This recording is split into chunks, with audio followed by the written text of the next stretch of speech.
आज 42औं श्लोक है ना तेस्रो अध्यायको है सुवर्णतिर लाग्यो है सुवर्णतिरै लाग्यो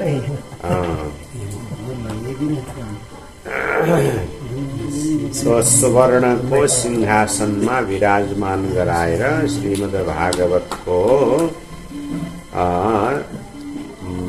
वैष्णवलाई जसले दान गर्दछ वो भगवान श्री कृष्ण का साथ में सायुज्य मुक्ति प्राप्त गर्दछ। अब भागवत नसुनेको फल बताइनेछ दुईटा श्लोकमा। आजन्म मात्र चित्तं विहाय सुखशास्त्रकथान्विता चाण्डालवत्सहरवचवततेन नीतं मिथ्या स्वजन्मजननी जनदुर्गभाजा।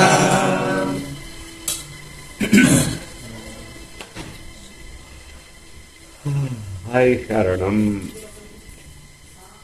येन शठेन। शठ भनेको दुष्ट बदमाश। येन शठेन जुन बदमाश व्यक्तिले दुष्ट व्यक्तिले आजन्म मात्रम अपि आफ्नो जीवनभरिमा किंचित थोरै पनि चित्तम विधाय चित्तलाई एकाग्र गरेर सुखशास्त्र कथा नपीता। सुखशास्त्र भनेको श्रीमद् भागवत महापुराणको कथाको पान गरेन अर्थात सुनेन। तेन त्यो दुष्टले के गरेछ भने चाण्डाल बत भनेको बत खेदको कुरा बत त्यो उसले स्वजन्म आफ्नो जन्म चाहिँ चाण्डालवत खरवत मिथ्या नीतम। चाण्डाल खर भनेको गधा। चाण्डालको जीवन व्यर्थ भए जस्तै हैन र गधाको जीवन जस्तै खाली जीवनभर उसले वस्तुको भारी बोको भनेदेखि यसले चाहिँ शरीरको मात्रै भारी बोको अन्तर व्यक्ति। यानी भगवत चरित्र को श्रवण नगर्ने वाला व्यक्ति उसको जीवन भनेको चाण्डाल को जीवन र एक गधा को जीवन को समान व्यर्थ हो मिथ्या। तेन स्वजन्मनीतम उसले आफ्नो जन्मलाई मिथ्या नीतम व्यर्थमा बिताइदियो। यति मात्रै हैन त्यो भन्दा महत्त्वपूर्ण कुरा के आयो भनेदेखि ओ स्वजन्म उसको जन्म चाहिँ जननी दुःख भाजा। जननी जनी दुःख भाजा। आफ्नी आमालाई प्रसव पीडाको लागि मात्रै उसको जन्म भयो। उसको जन्मले उसकी आमालाई प्रसव पीडाको सहन गर्नु मात्रै पर्यो अर्थात उसको जन्म पीडा दिनको लागि मात्रै भएको अरे। भगवानको कथा नसुन्ने हामी त भगवानको कृपाले थोरै पनि भाग्य मानिरहेछौँ। कहिले कहिले सुन्ने अवसर मिल्छ। भुले भटके भए पनि सुन्ने अवसर त मिलेछ नि त। भुले भटके भए पनि सुन्ने अवसर मिलेको छ। जीवाच्छवो निगडिता सत्कृपाकरणः येन श्रुतं सुखकथा वचनं न किञ्चित् दीप्तं नरं पशुसमं भुविहाररूपम् एवं वदन्ति विविधेषु समाजमुख्याः। बोले ये न शुक कथा वचनम किंचित न श्रुतम। ये न जसले जुन मनुष्यले सुख कथा वचनम सुखदेव जी को यो भागवत रूपी कथा को वचनलाई न श्रुतम सुनेन, त्यो तो पाप कर्मा, त्यो पापी जीव और जीवत शवः निगदितः।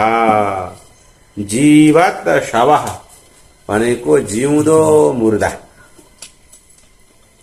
हैन, उसको कोही उ भएन। तम भुवि भार रूपम पशु समम नरम धिक।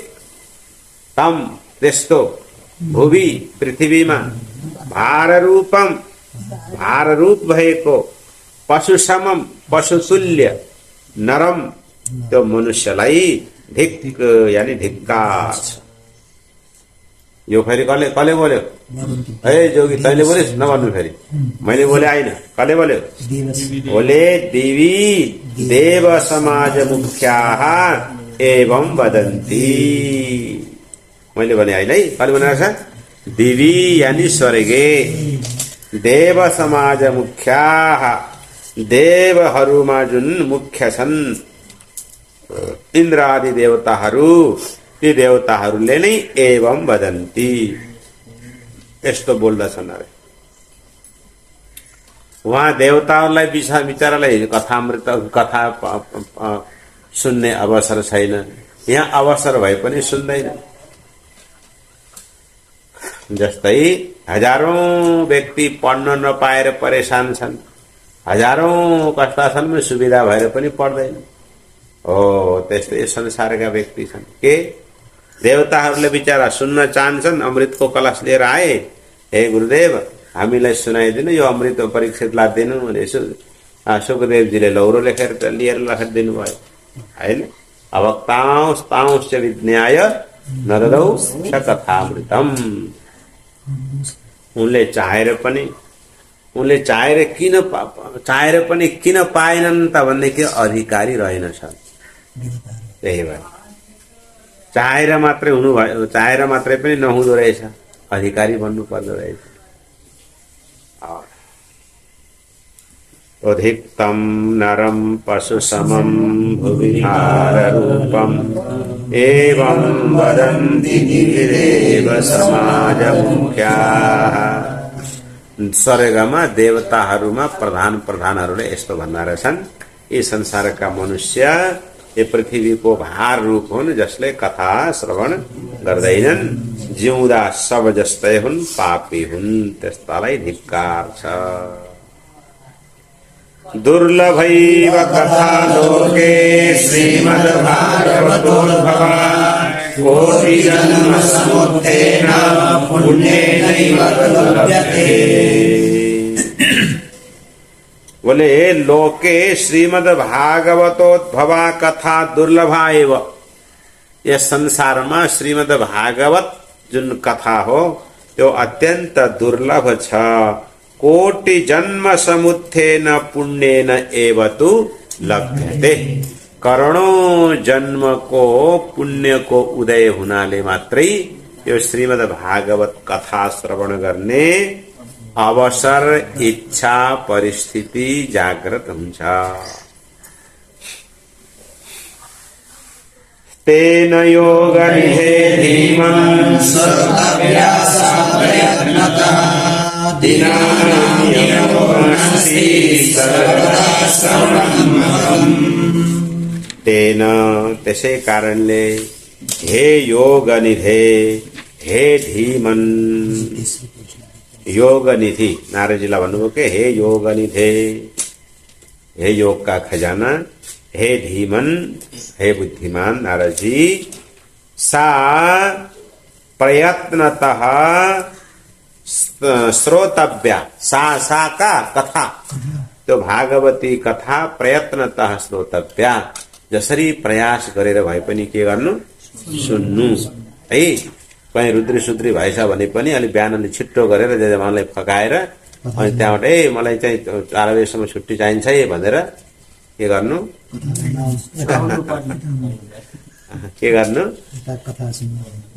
कथा सुन्नु। तो बोले कथे कियद भी दिवस है भनेको थियो नि त कियद भी दिवस है तो के भन्यो भन्दाखेरि दिनानाम नियमो नास्ति यति दिनमा सुन्नुपर्छ भन्ने नियम छैन सर्वदा श्रवणम मतम सधैँ सुन्नु पर्दछ सत्येन ब्रह्मचर्येण सर्वदा श्रवणम मतम अशक्या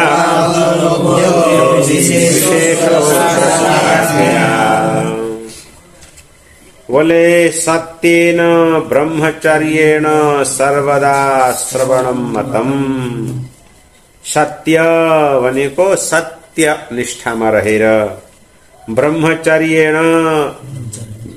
ब्रह्मचर्यमा रहेर सर्वदा श्रवणम मतम सधैँ सुन्नु पर्दछ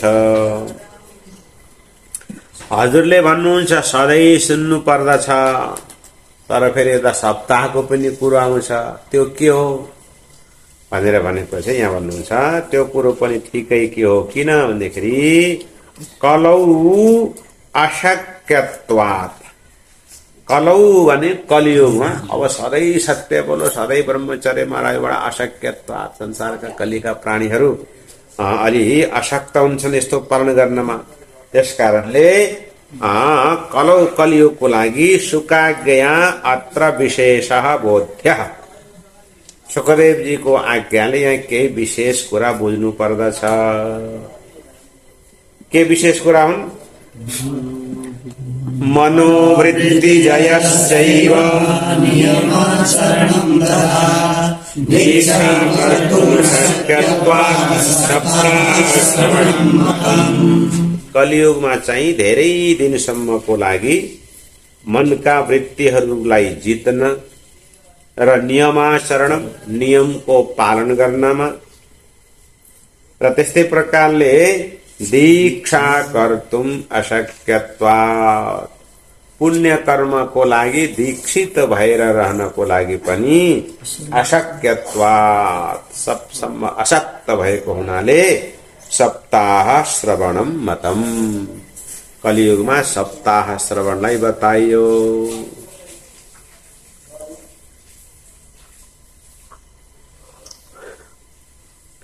You are style offline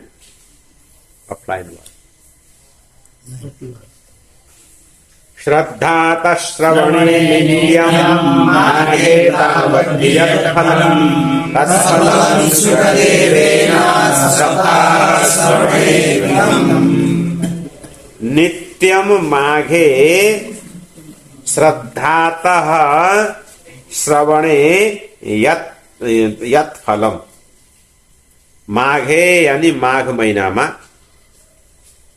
नित्यम प्रतिदिन श्रद्धातः श्रद्धापूर्वक श्रवणको यत् फलम त्यो जुन फल हो तत्फलम सुखदेवेन सप्ताह श्रवणे कृतम त्यो फल चाहिँ सुखदेवजीले सप्ताह श्रवणमा हुन्छ भनेर प्रमाणित गरिदिनु भयो यानी माघ महिनामा महिनाभरि एक महिनासम्म नियमपूर्वक कथा श्रवण गरेको फल सप्ताह श्रवण गरेर प्राप्त हुने रहेछ मनसश्चाजयात् रोगात् पुंसां दैवायुषक्षयात्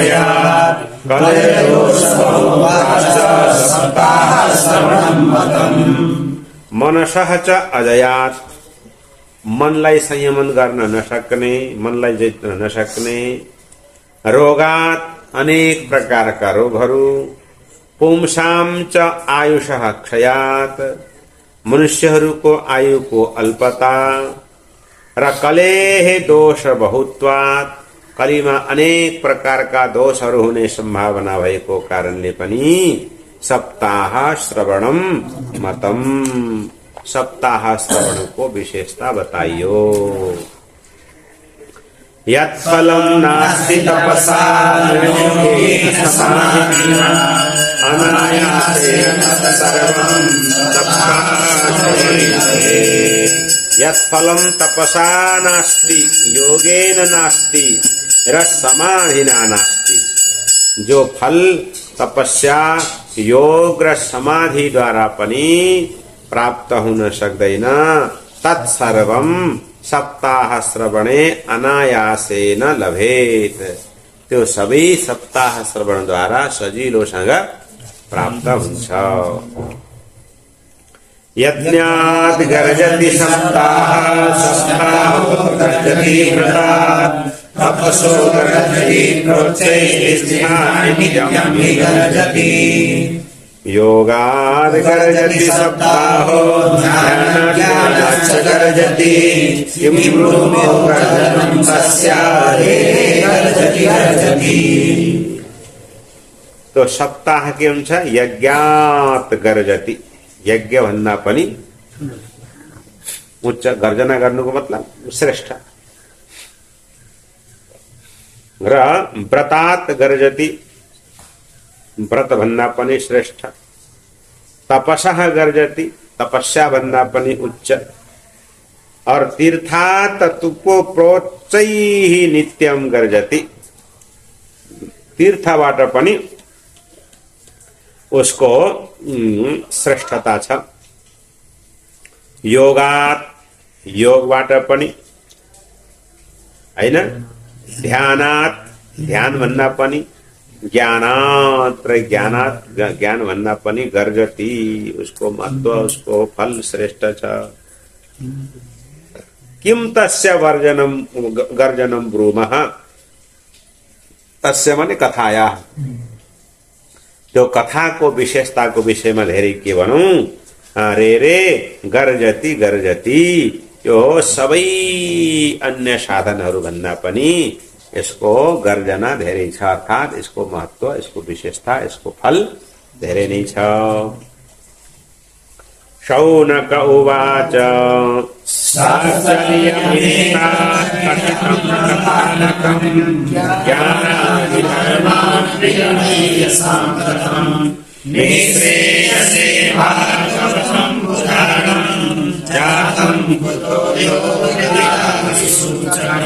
सूचकम।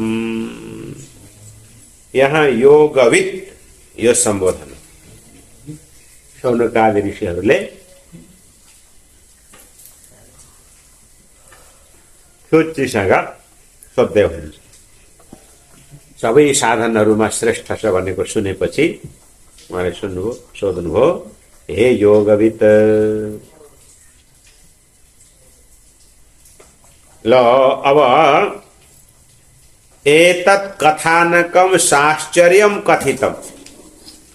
साश्चर्यम साश्चर्य माने आश्चर्यमय कथानकम कथितम। हजुरले यो जुन कथानको बडा आश्चर्यमय कथा मलाई हामीलाई सुनाउनु भयो। किनकि ज्ञानादि धर्मान विगणय्य ज्ञान आदि जुन धर्म हुन् साधन हुन् यी सबैलाई विगणय्य यी सबैको पनि परवाह नगरेर यी सबैको पनि उपेक्षा गरेर भागवतम पुराणम निश्रेयसे कुतः जातम। भागवतम पुराणम श्रीमद् भागवत पुराण चाहिँ निश्रेयसे मोक्षको लागि अर्थात् परमात्माको स्वरूपको प्राप्तिको लागि कुतः जातम कसरी यसको महत्व भयो। ठीक है न। निश्रेयसे भनेको मोक्षको साधनको लागि यो भागवत महापुराणको यस्तो विशेषता कसरी भयो यो हामीलाई बताइदिनुहोस्। सूत उवाच यदा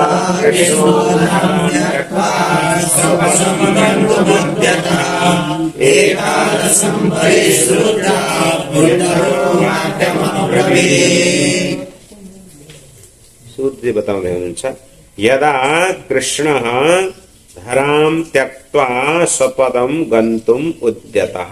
यदा जब कृष्ण भगवान श्री कृष्ण यो पृथ्वीको भारहरण गरिसकेपछि धराम त्यक्त्वा यसो धरालाई छोडेर स्वपदम गन्तुम उद्यतः आफ्नो धाम जानको लागि जब तयारी हुनुभयो अनि त्यो बेला एकादशम परिश्रुत्य अपि भगवानबाट 11 स्कन्धको उपदेश सुनेर पनि अपि छ नि पनि उद्धवः वाक्यम अब्रवीत् 11 स्कन्धको ज्ञानलाई श्रवण गरेर पनि उद्धवः वाक्यम अब्रवीत् उद्धवजीले भगवानसँग यस प्रकारको वाक्य बोल्नुभयो अर्थात् सोध्नुभयो उद्धव उवाच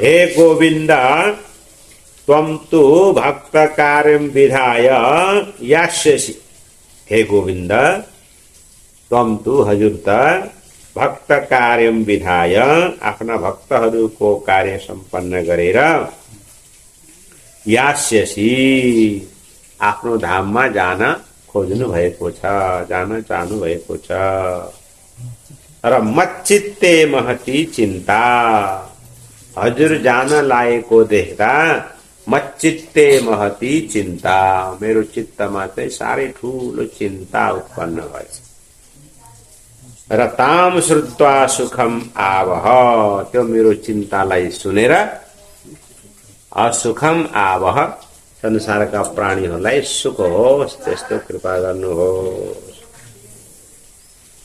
के चिन्ता हो भनेदेखि आगतोयं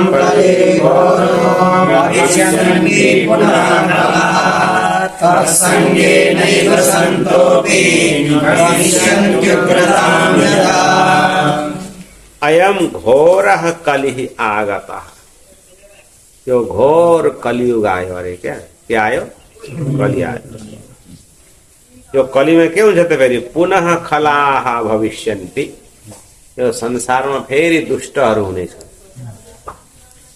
को हुनेछन् खलाः इति दुष्टाः भविष्यन्ति फेरि दुष्टहरूको बाहुल्य हुनेछ फेरि तत्सङ्गेन एव सन्तः अपि उग्रतां गमिष्यन्ति कि दुष्टहरूको संसर्गको कारणले सन्तः अपि सज्जन पुरुषहरू पनि उग्रतां गमिष्यन्ति उग्र हुनेछन् अर्थात् उनको स्वभाव पनि अत्यन्त उग्र हुनेछ कठोर हुनेछ उ पनि प्राणीहरूप्रति क्रूरताको व्यवहार गर्नेछन् तदा भारवती भूमिर्भूमिं परमाश्रयेत्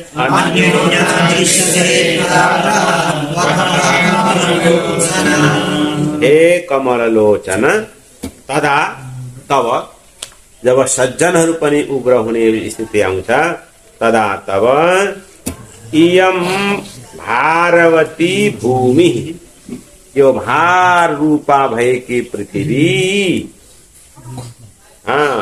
गो रूपा गौको रूप धारण गरेर कम आश्रय कसको आश्रय लिनिन् अनि पृथ्वीले फेरि कसको आश्रय लिनु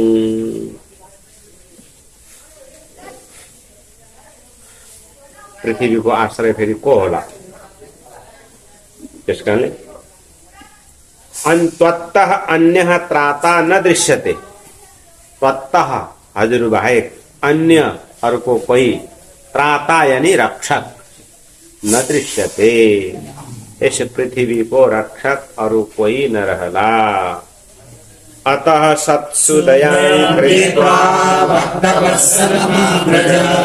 भक्तार्थं समनो जातो निराकारोऽपि चिन्मयः हे भक्तवत्सल यो सम्बोधन हे भक्तवत्सल हे प्रभु हजुर भक्तवत्सल हुनुहुन्छ अतः त्यसै कारणले सत्सु दयां कृत्वा सज्जनहरू प्रति दया भाव राखेर मा ब्रज हजुर पृथ्वीलाई छोडेर नजानुहोस् हजुर भक्तानां सगुणः जातः यद्यपि निराकारः चिन्मयः असि हजुर निराकार हुनुहुन्छ चिन्मय हुनुहुन्छ र त्यही भन्छ निराकार हुँदा पनि भक्तहरूको लागि सगुण हुनुभएको हो।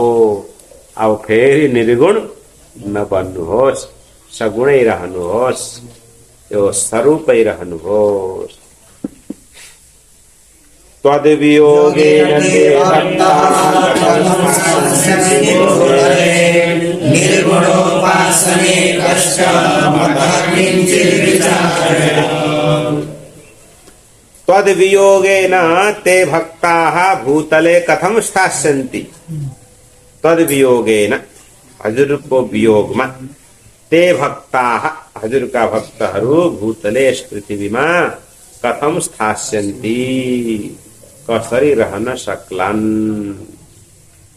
हे प्रभु निर्गुण उपासने कष्टम, निर्गुण तत्वको उपासना गर्नमा बडा गाह्रो छ। अतः किञ्चित विचारय, त्यसकारणले केही त विचार गर्नुस् प्रभु, विचार गरेर नजानुस् भन्नु पर्यो है।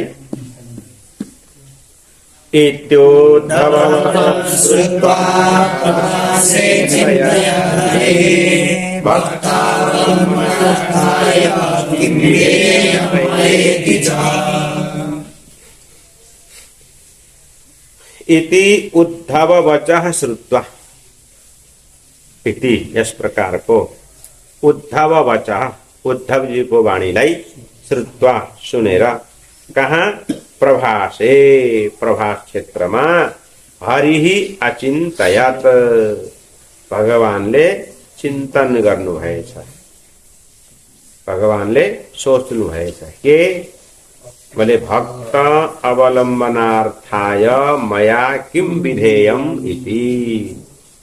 भक्त अवलम्बनार्थाय भक्तहरूको अवलम्बनको लागि अनि भक्तहरूको आश्रयको लागि कल्याणको लागि मया किम विधेयम मैले के गर्नु पर्ला, के गर्दा सबैको कल्याण होला भन्ने कुरा भगवानले अचिन्तयत चिन्तन गर्नु हो।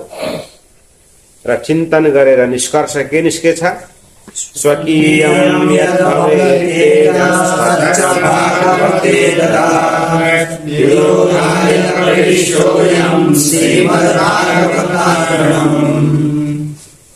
स्वकीयं यत् भवेत् तेज, भगवान को जुन आफ्नो जुन तेज थियो त्यो सम्पूर्ण तेज भागवते अधात भागवतमा राखिदिनु भएछ हैन। र भगवानले के भने श्रीमद् भागवत अर्णवम तिरोधाय प्रविष्ट, भगवान के भने तिरोधाय अन्तर्धान भएर यो श्रीमद् भागवतम शास्त्रम श्रीमद् भागवत रूपी अर्णव, भागवत रूपी अर्णव भनेको समुद्रमा प्रविष्ट प्रविष्ट हुनुभयो माने भगवान स्वयं एक स्वरूपमा यहाँ अन्तर्भूत हुनुभयो। अर्थात श्रीमद् भागवत भनेको के हो साक्षात परमात्माको स्वरूप हो। अगाडि भने तेनेयं वाङ्मयी मूर्ति परतस्या वर्तते हरे सेवनात् श्रवणात् पाठात् दर्शनात् पापनाशिनी। तेन त्यसै कारणले इयम इयम भनेको इयम श्रीमद् भागवती वार्ता, यो जुन श्रीमद् भागवत महापुराण हो यो हरे प्रत्यक्षा वाङ्मयी मूर्ति, हरे भगवान श्री हरि को प्रत्यक्ष वाङ्मयी मूर्ति हो माने वाङ्मयी स्वरूप हो, वाणी स्वरूप हो। जसको सेवनात् सेवन गर्नाले, श्रवणात् श्रवण गर्नाले, पाठात् पाठ गर्नाले और दर्शनात् अपि दर्शन गर्नाले पनि पापनाशिनी पाप नष्ट हुन्छन्। भागवत को दर्शन गर्नाले पनि पाप हुन्छ भने पढेर त फेरि के कुरा गर्नु। सप्ताह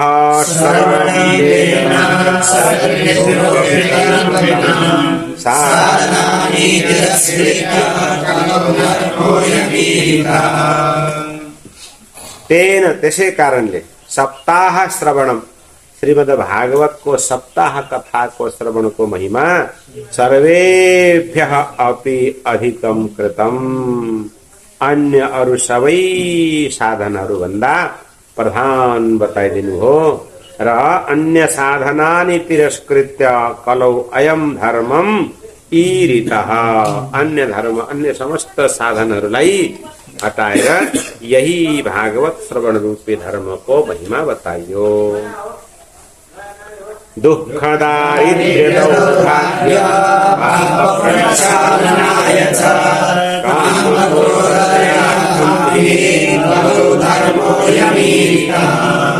यो अयम धर्म यो भागवत श्रवण रूपी जुन धर्म हो त्यो कलियुगमा दुःख दारिद्र्य दौर्भाग्य पाप प्रक्षालनाय च दुःखलाई हटाउनको लागि दरिद्रतालाई हटाउनको लागि दौर्भाग्यलाई हटाउनको लागि र पापलाई हटाउनको लागि हैन प्रक्षालन सबैमा लगाइदिने क्या दुःख प्रक्षालनाय दारिद्र्य प्रक्षालनाय दौर्भाग्य प्रक्षालनाय र पाप प्रक्षालनाय र काम क्रोध जयार्थम काम क्रोध आदि जुन भयानक शत्रुहरू हुन् यी माथि विजय प्राप्त गर्नको लागि पनि सब अयम सप्ताह धर्म ईरितः यो सप्ताह श्रवण रूपी धर्मलाई बताइयो।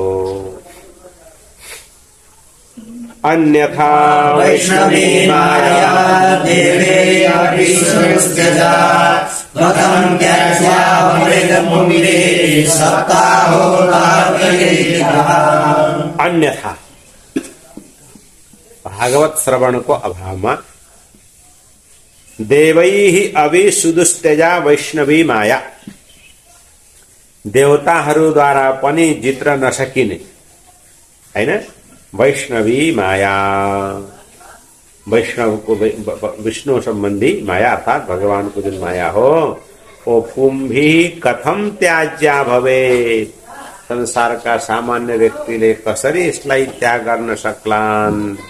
अतः सप्ताह प्रकीर्तितः त्यसै कारणले अर्थात यस मायाबाट छुटकारा पाउनको लागि सप्ताह प्रकीर्तितः सप्ताहको महिमा बताइएको छ। सूत उवाच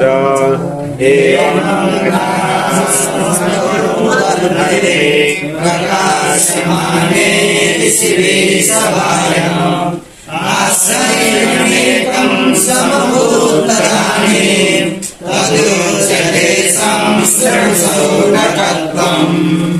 हे शौनक हे शौनक ऋषि एवं यसरी ऋषि भी ऋषि सनक आदि मुनिहरूद्वारा सभायाम त्यो सभामा नगाह श्रवण उरुधर्मे प्रकाश्यमाने सप्ताह श्रवण को जुन महिमा यसको प्रकाश्यमाने गान गर्दै गर्दा निरूपण गर्दै गर्दा तदानीम एकम आश्चर्यम समभूत एक आश्चर्यमय घटना घटित भयो। तद उच्यते त्यो आश्चर्य घटना के भयो त्यो म बताउँदछु। त्वम संशृणु हे शौनक हजुरले ध्यान दिएर सुन्नुहोस्। यानी श्रीमद् भागवत को सप्ताह कथा को विशेषता बताइरहँदा एक आश्चर्यजनक घटना घटित भयो त्यो सुन्नुहोस्। भक्ति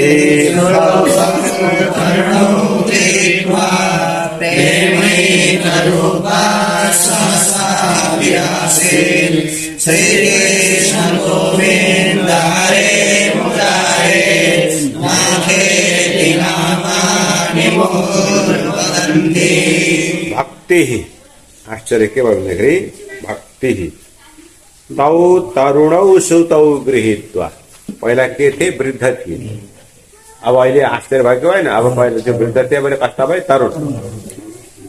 तौ तरुणौ सुतौ गृहीत्वा, त्यो उसका दुईटा जुन तरुण भएका, युवा भएका होइन, सुतौ ज्ञान र वैराग्य रूपी जुन दुईटा पुत्रहरूलाई गृहीत्वा, और आफू स्वयं भक्ति कस्ती प्रेमैक रूपा, प्रेम रूपा भएर, प्रेममय भएर श्री कृष्ण गोविन्द हरे मुरारे नाथ इति नामानि मुहुः वदन्ती सहसा आविरासित हैन। त्यो सभाको बीचमा हे श्री कृष्ण, हे गोविन्द, हे हरे, हे मुरारे, हे नाथ आदि नामानी, भगवानका मंगलमय नामहरूको मुहु बार बार वदन्ती उच्चारण गर्दै सहसा भनेको अचानक वहाँ आविरासित प्रकट भइन्। कहाँबाट कसरी कसैलाई अत्तो पत्तो भएन, अचानक त्यहाँ त्यो भक्तिको ज्ञान र वैराग्यको त्यो दृश्य देखियो। ताम चागताम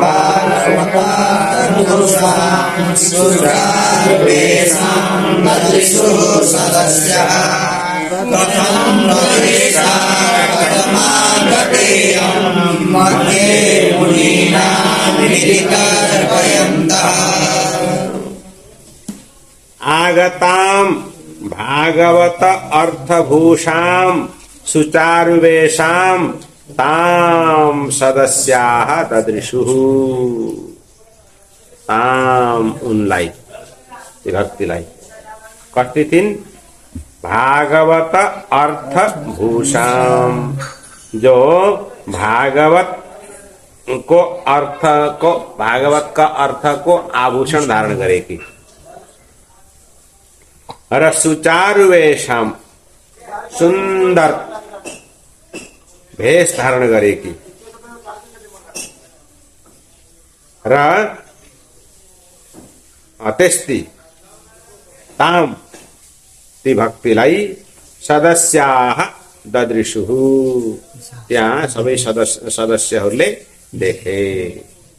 ददृशुः इति देखे, र देखेपछि मुनिनां मध्ये कथं प्रविष्टा कथम आगता इति तर्कयन्तः। त्यहाँ मुनिहरूमा फेरि तर्क वितर्क हुन थालेछ के, कथम प्रविष्टा हैन, कसरी प्रवेश भइन्, कथम आगता कसरी आइन्, कथम प्रविष्टा कथम आगता इयम् इति मुनिनां मध्ये तर्कयन्तः। सा आगता, कसरी कहाँबाट आइन्, कसरी प्रवेश गरिन्, त्यो मुनिहरूको बीचमा त्यही तर्क वितर्क हुन थाल्यो। ऊचुः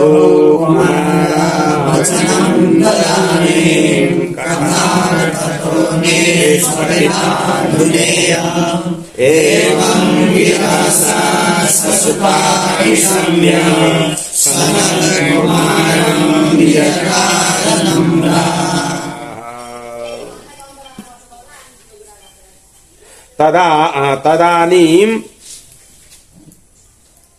कुमाराः वचनम ऊचुः।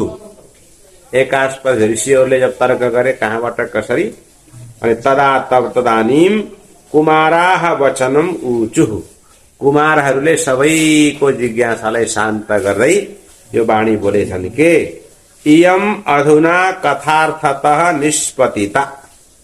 इयम यो भक्ति देवी अधुना अहिले कथार्थतः कथाको अर्थको रूपमा हैन निष्पतिता प्रकट भएकी हुन् भनेर जवाब दिए। एवं यसरी ससुतासा पुत्र सहित ती भक्ति देवी निशम्य गिरह निशम्य यस प्रकारको वाणी सुनेर नम्रा विनम्र भएर सनत कुमारम निजगाद हैन, सनत कुमारजीसँग निजगाद भनिन्। के भनिन्, भक्तिरुवाच भवति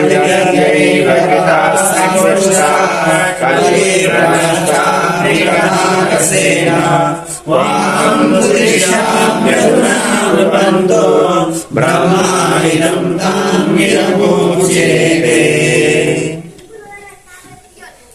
भक्ति माताले के भन्नुभयो भनेदेखि भवद्भिः आद्य पुष्टाः कृताः अस्मि। भवद्भिः हजुरहरूद्वारा आद्य आज म पुष्टा कृता अस्मि, म पोषिली भएकी छु। हजुरले मलाई पोषिलो बनाइदिनु भएको छ। र कथा रसेन कलिह पिप्रनिष्ठा, यो कथामृतको रसले मेरो कलीको पनि नष्ट भएको छ।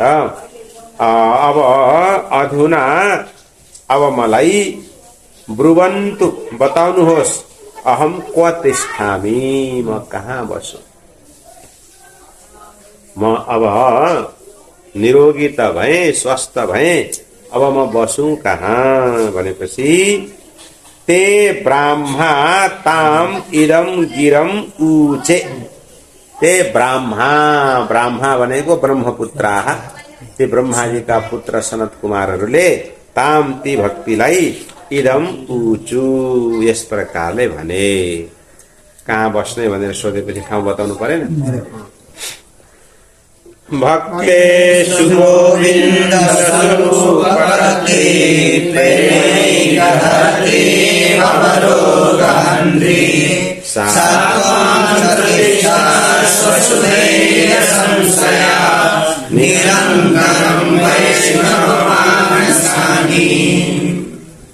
भक्तेषु गोविन्द स्वरूप कर्त्री, भक्तेषु भक्तहरूको हृदयमा गोविन्द स्वरूप कर्त्री, भगवान गोविन्दको स्वरूप प्रदान गर्दै प्रेमैक धर्त्री, प्रेमलाई पनि प्रस्फुटित गर्ने वाली, भवरोगहन्त्री, संसार रूपी रोगलाई हटाउने वाली, सात्वम ती तिमी, सुधैर्य संश्रया धेरै धैर्य धारण गरेर निरन्तरम निरन्तर वैष्णव मानसानी तिष्ठस्व, वैष्णवहरूको मनमा बस।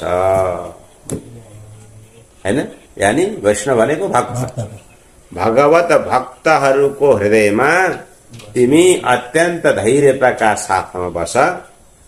किनकि वैष्णवहरूको मनमा बस्यो भने गोविन्द स्वरूपको उत्पत्ति पनि गराउने, प्रेमको वर्षा गराउने, संसार रूपी रोगलाई हटाउने तिम्रो स्वभाव छ। अतः बस कहाँ? वैष्णव मानसानी, भगवानको वैष्णवको भक्तको भगवानका भक्तको हृदयमा। ततोऽपि दोषाः कलिजायेवाहं रक्षो न सर्गापो वियोगे एवं तदाज्ञावसरे विभक्ति सदा निषण्णा हरिदासचित्ते। अतः त्यसो हुनाले लोके प्रभवः अपि इमे कलिजा दोषाः, लोके संसारमा अरूलाई बिगार्नको लागि प्रभवः भने सामर्थ्यशाली भए तापनि इमे कलिजा दोषाः, यी कलिका दोषहरू त्वाम द्रष्टुम न सक्ताः, तिमीलाई देख्न पनि सक्ने छैनन्। यानी कलिका दोषहरू चाहिँ अरूलाई चाहिँ नचाउँछन्, तर भक्तिलाई केही स्पर्श गर्न सक्दैनन्। जो भक्ति, जसको हृदयमा भक्तिको वास छ, उसलाई पनि छुट्न सक्दैन। एवं यसरी तद आज्ञा अवसरे, तद ती कुमारहरूको आज्ञा पाएर भक्ति तदा हरिदास चित्ते निषण्णा, भगवानका भक्तहरूको चित्तमा गएर बसिन्। सकल भुवन मध्ये निर्धनास्ते विरम्या निवसति हृदयेषां श्रीहरेर्भक्तिरेका हरिरविनिजलोकं सर्वथातो विहाय प्रविशति हृदयेषां भक्तिश्रुतो मनद्धः येषाम हृदय जुन भक्तहरूको हृदयमा भक्ति सूत्रोपनद्ध हरि अपि भक्ति रूपी डोरीले बाँधिएका भगवान श्री हरि पनि निजलोकम सर्वथातः विहाय आफ्नो लोकलाई पूर्ण रूपमा छोडेर प्रविशति हृदयमा प्रवेश गर्नुहुन्छ ते निर्धनाः अपि सकल भुवन मध्ये धन्याः त्यस्ता व्यक्तिहरू निर्धन भए पनि सम्पूर्ण भुवनमा ती धन्य छन्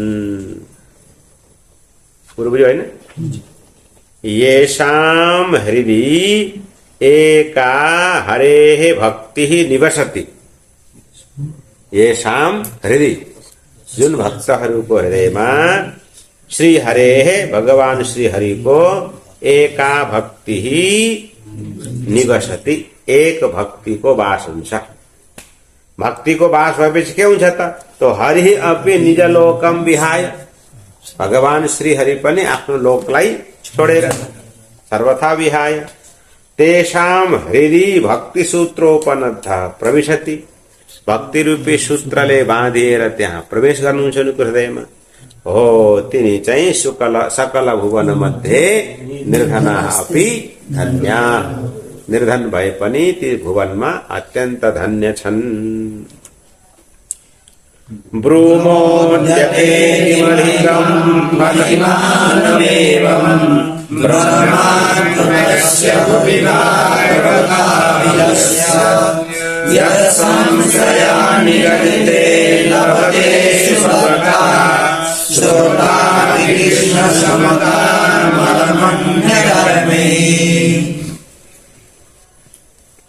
भुवि ब्रह्मात्मकस्य भागवताभिधस्य